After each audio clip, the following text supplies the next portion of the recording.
Bring the left knee now in towards you. Keep hold of it. And with the right leg, just gently push down through the heel. Now and a nice long leg, it's not going to touch the floor. Any pinching into the heel, point the toes all the way up. And if you ever feel any pinching into heel, you've got your Achilles attachment, you've got sciatic nerve, which can go attach into there. You've got quite a lot going on with the plantar flexors, so we don't want any pinching, in other words, in the heel. Just keep that other leg drawn in. You're getting a nice stretch there in the top of the hamstring and attachment area to the base of the pelvis. That's all you're doing, literally just gently pushing through the heel. So I've got a nice long lengthened leg.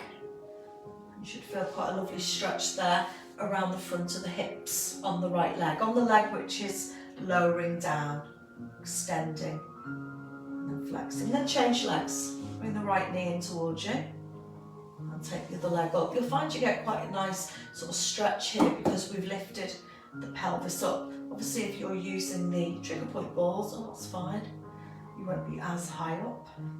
Keep that right knee into the chest. Skull should be nice and rested, shoulders relaxed. And still think about your breathing. Obviously I'm talking, so I can't do the slow controlled breaths the same, but you should be just nice in and out. And again, it's up to you where you take your in breath and where you take your out breath. I tend to like to breathe in as I lengthen the leg down. I breathe in, I focus on channeling the breath down into the hip flexor, especially the psoas major, main hip flexor. Can be called the breathing muscle. And just one more. And then we'll finish again by just taking both legs up and then just bend the knees into chest, and again just up to the ceiling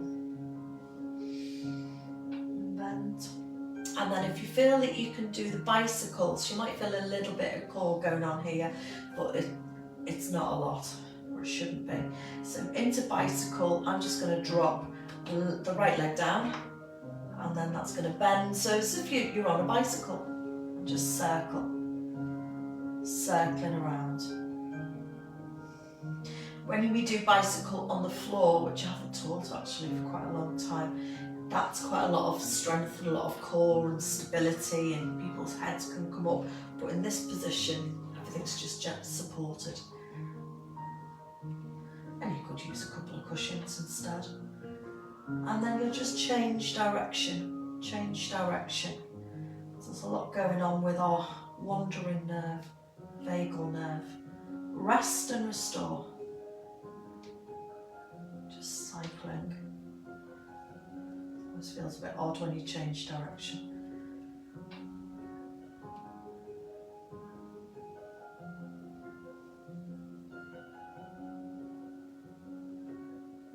We're not doing repetitions, I just feel I want to do a few more in this direction. And then from there, again, just finish with both legs up to the ceiling.